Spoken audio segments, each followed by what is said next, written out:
Look, the Blue Jays are in a fascinating position right now, and honestly, I think a lot of fans are sleeping on just how competitive this spring training is going to be.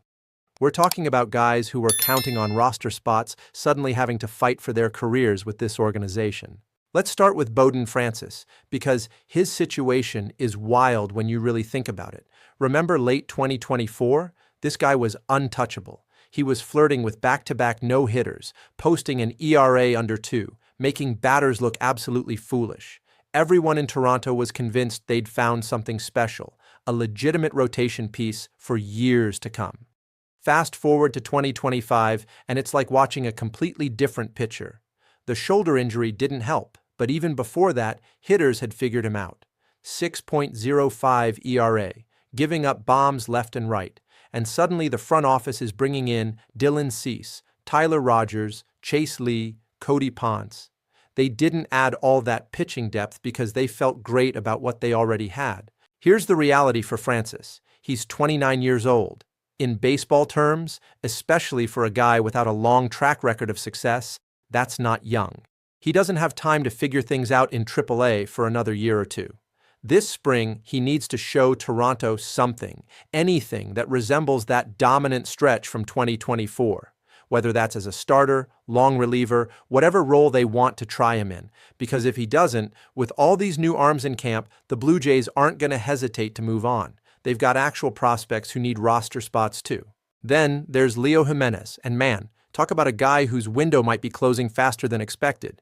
He was a top 5 prospect in this organization just 2 years ago. The tools are there, the defense plays at the big league level, but the bat has been absolutely non-existent when it matters. 69 batting average in 2025. You read that right. In 32 plate appearances, sure, but those are the opportunities you have to capitalize on. The Blue Jays gave him chances and he didn't produce. What's really telling is who they chose, instead of him down the stretch. They went with Isiah Kiner-Falefa, who's now gone. They stuck with Andrés Jiménez even when he was struggling offensively. They even gave Schneider opportunities before Jiménez. That tells you everything about how the organization currently views him. Now with Bichette gone and Kiner-Falefa signing elsewhere, there's theoretically more playing time available.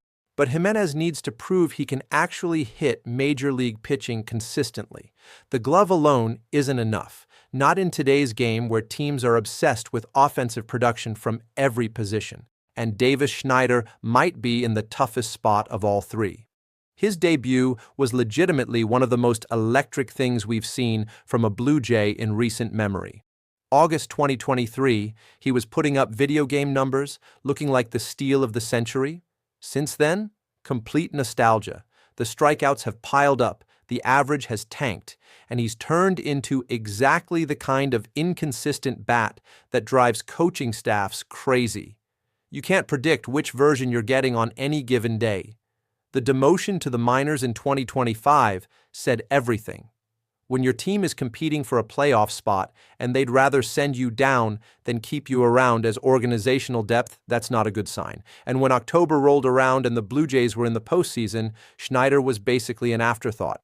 Other guys got his playing time because they'd earned the trust that he'd lost. Now he's entering this spring with Anthony Santander back and healthy, Kazuma Okamoto adding another dimension to the lineup, and a bunch of younger guys hungry to prove themselves. Schneider's 27, which sounds young, but in baseball years with his track record, it's basically now or never time.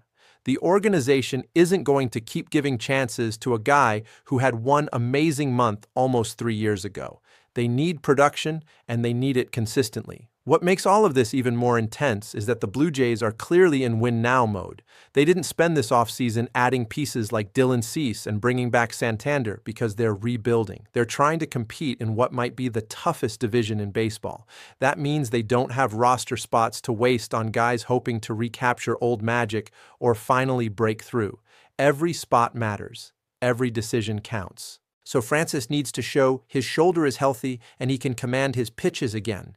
Jiménez needs to prove the bat can play at this level. Schneider needs to convince everyone that 2023 wasn't a fluke. Spring training is going to be must-watch baseball for Blue Jays fans, because when roster decisions start coming down, some familiar faces might be heading in directions nobody expected 6 months ago.